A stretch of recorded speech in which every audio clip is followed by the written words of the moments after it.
मेरा जन्म इसी राशि में क्यों हुआ? भावनाओं का व्यवस्थापन, सुखी, संपन्न, समृद्ध जीवन। नमस्कार, मैं एस्ट्रो गुरुमा डॉक्टर ज्योति जोशी आप सभी ज्योतिष प्रेमियों का हार्दिक स्वागत करती हूँ। आज हम अत्यंत नवीनतम एवं महत्वपूर्ण विषय का प्रारंभ करने वाले हैं। वह विषय है कि मेरा जन्म इसी राशि में क्यों हुआ। इस विषय को हम राशि के अनुसार शास्त्र शुद्ध पद्धति एवं विस्तार से समझने वाले हैं। हमने पहले वीडियो में भी आपको बताया था कि इस बार हम क्रम से ना जाते हुए जिस राशि की सबसे अधिक कमेंट आएंगे उस राशि के वीडियो को सबसे पहले बनाएंगे। उस अनुसार आज हम कर्क राशि की जानकारी को समझने वाले हैं। साथ ही अपने जीवन को उन्नत एवं समृद्ध करने के लिए क्या करना चाहिए या क्या करना आपके लिए आवश्यक है, यह भी मैं आपको बताने वाली हूँ। इसीलिए आज के भाग को अंत तक देखना ना भूलें। साथ ही यह उपक्रम आपको अच्छा लगे तो उसे लाइक एवं शेयर अवश्य करें ताकि दूसरों तक यह जानकारी पहुँच सके।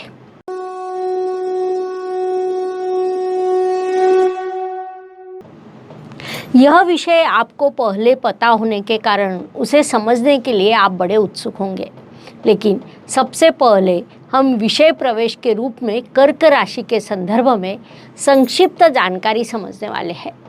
तो पुनर्वसु नक्षत्र का चौथा चरण, पुष्य नक्षत्र के 4 चरण और आश्लेषा नक्षत्र के 4 चरण, इस प्रकार कुल 9 चरणों से कर्क राशि तैयार होती है। राजनेताओं के राशि के रूप में कर्क राशि की विशेष पहचान है, क्योंकि इस राशि के लोगों को राजनीति में विशेष सफलता प्राप्त हो सकती है। लोगों का हम पर, हमारे काम पर अविश्वास न हो, इसका विशेष ध्यान कर्क राशि के जातक रखते हैं। यह राशि चक्र की चौथी राशि है। उसका प्रतीक खेकड़ा है। स्थिति का अनुमान लगाकर पहले पीछे हटना और बाद में आक्रामक होना खेकड़े की विशेषता होती है और यही कर्क जातकों का मूल स्वभाव भी है। इस राशि के लोग केकड़े जैसे तिरछी चाल के होते हैं। राशि स्वामी चंद्र जैसा शीतल ग्रह होने के कारण चंद्र के स्वाभाविक गुण इन लोगों में मुख्य रूप से पाए जाते हैं। यह लोग अत्यंत भावुक लेकिन न्यायप्रिय होते हैं। संवेदनशील होने के कारण दूसरों के प्रति दया एवं करुणा की भावना उत्पन्न होना, जीवन में सदैव आगे बढ़ते रहना, यह उनकी मुख्य विशेषता होती है। अत्यंत शांतिप्रिय होने के साथ साथ वे मेहनती भी होते हैं, लेकिन मेहनत का फल उन्हें सदैव विलंब से प्राप्त होता है।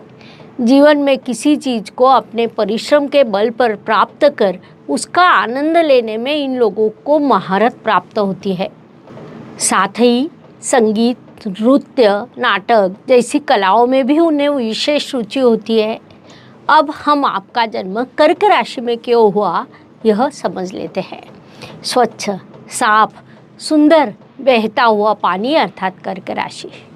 कर्क राशि में आपका जन्म हुआ है। आप जहाँ होते हैं वहाँ के लोगों को पानी के समान अपने में समा लेते हैं।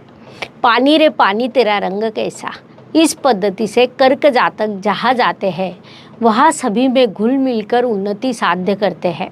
आपके पंचम स्थान में वृश्चिक राशि आती है। कुंडली का पंचम स्थान अपने पिछले जन्म को दर्शाता है। सबसे महत्वपूर्ण बात है कि वहाँ आपका राशि स्वामी चंद्रमा नीच अवस्था को प्राप्त होता है। उसके पीछे भी एक शास्त्रीय कारण है। उस स्थान में आने वाली वृश्चिक राशि जल तत्व की स्थिर राशि है। अब स्थिर अवस्था का पानी अर्थात जमा हुआ अस्वच्छ पानी होता है।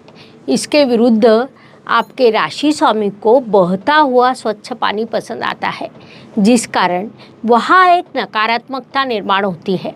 अर्थात आपकी संवेदनशीलता उत्तम होती है, लेकिन उसका संबंध जब पंचम स्थान से आता है, पुनर्जन्म से आता है, तब आपकी संवेदनशीलता को एक बड़ा सदमा पहुंचता है। किसी के द्वारा आपको बड़ी चोट पहुंचती है। किसी ने आपको फंसाया होता है, भावनात्मक दृष्टि से टूट जाते हैं। उससे बाहर निकलने के लिए आप इस जन्म में अर्थात कर्क राशि में आते हैं।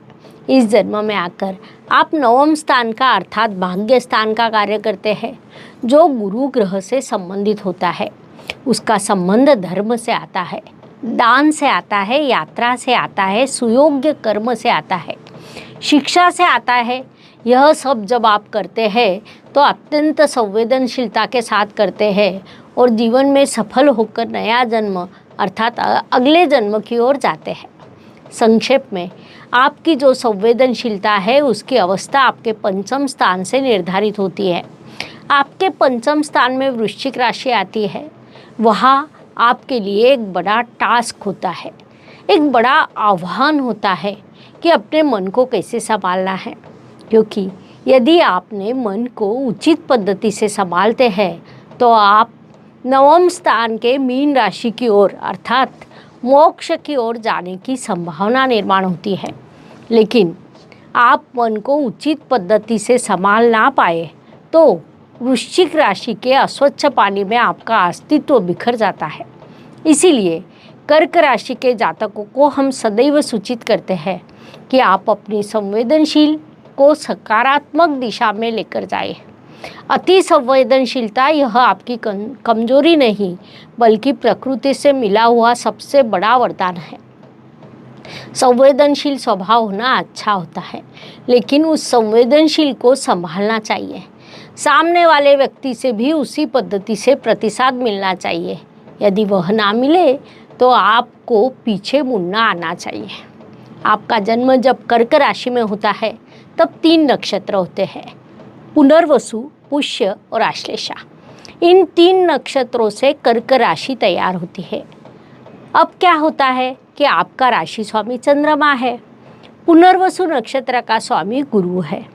उसमें कर्क राशि का केवल एक ही चरण आता है और वह चरण भी चंद्रमा के आधिपत्य में आता है। गुरु चंद्रमा के योग को हम गजकेसरी योग कहते हैं, जो पंच महापुरुष योगों में से एक अत्यंत महत्वपूर्ण राजयोग माना जाता है। इसीलिए पुनर्वसु नक्षत्र में जब आपका जन्म होता है तब मानसिक दृष्टि से आप बड़ी आध्यात्मिक ऊंचाई को प्राप्त करते हैं। यहाँ पुनर्वसु नक्षत्र में जन्म, वह भी कर्क राशि में होने के कारण आप प्रथम पड़ाव को पार कर लेते हैं। दूसरे पड़ाव की ओर आपका मार्गक्रमण शुरू हो जाता है। साथ ही जिन जातकों का जन्म पुष्य नक्षत्र में होता है उनके संदर्भ में थोड़ा बदलाव दिखाई देता है। पुष्य नक्षत्र के स्वामी शनिदेव है। कर्क राशि में पुष्य नक्षत्र के 4 चरण आते हैं, जिस कारण बड़ा बदलाव होता है।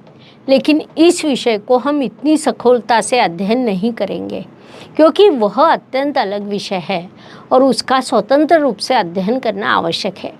एक बात ध्यान में लीजिए, आपका जन्म कर्क राशि का है। पुष्य नक्षत्र के स्वामी शनिदेव होते हैं। वे प्राकृतिक कुंडली के कर्म एवं लाभ इन 2 महत्वपूर्ण स्थानों के स्वामी हैं। अर्थात आप इस जन्म में अच्छा कर्म कर भरपूर लाभ प्राप्त करने वाले हैं। जो जातक राजनीति में कार्यरत है उन्हें जनता का सहयोग मिलेगा। आप किसी प्रोडक्ट की निर्मित करने वाले हैं, उस प्रोडक्ट का संबंध फैक्ट्री उद्योग निर्मित से है तो उसमें सफलता के अवसर बढ़ेंगे।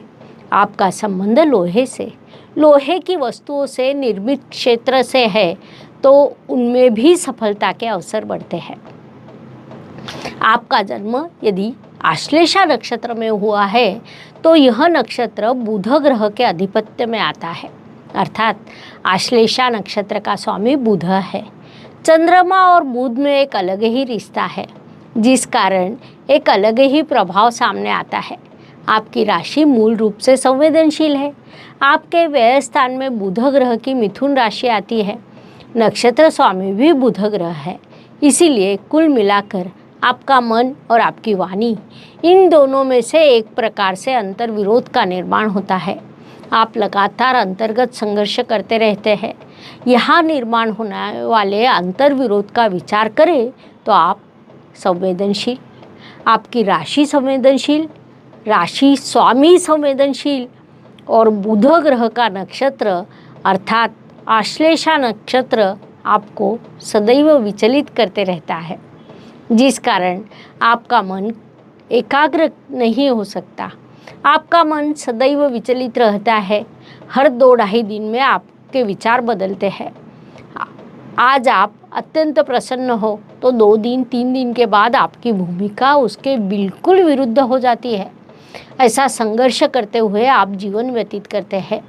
इस संघर्ष से आपका आगे का जीवन अच्छा होता है, लेकिन उस संघर्ष को आप कैसे संतुलित रखते हैं, उसे मैनेज किस प्रकार करते हैं, इस पर आपके जीवन की सफलता निर्धारित होती है। वैसे भी कर्क जातकों को जीवन में एक अच्छा अवसर मिलता है, क्योंकि आपके भाग्य स्थान में गुरुदेव की मीन राशि आती है। वह प्राकृतिक कुंडली में व्यय स्थान पर आती है। इसीलिए मोक्ष की ओर जाने का एक सुंदर मार्ग अर्थात कर्क राशि, ऐसा हम कह सकते हैं। इस प्रकार मेरा जन्म कर्क राशि में ही क्यों हुआ, यह समझने के लिए इतनी जानकारी पर्याप्त है। आज हम यही रुकते हैं। अगले भाग में हम अगली राशि की जानकारी के साथ पुनश्च अवश्य मिलेंगे। हमारा यह उपक्रम आपको अच्छा लगे तो वीडियो को लाइक एवं शेयर करना ना भूलें, ताकि दूसरों तक यह जानकारी पहुंच सके। धन्यवाद। शुभम भवतु। जय ज्योतिष। ज्योतिष का अध्ययन तथा शास्त्र की शास्त्रीय तरीके से पढ़ाई करने के लिए मेरी 2 किताबें प्रकाशित हो चुकी है, उनका अवश्य लाभ लीजिए। Please like share and subscribe the channel, और हाँ, बेल आइकॉन दबाना ना भूलें। धन्यवाद।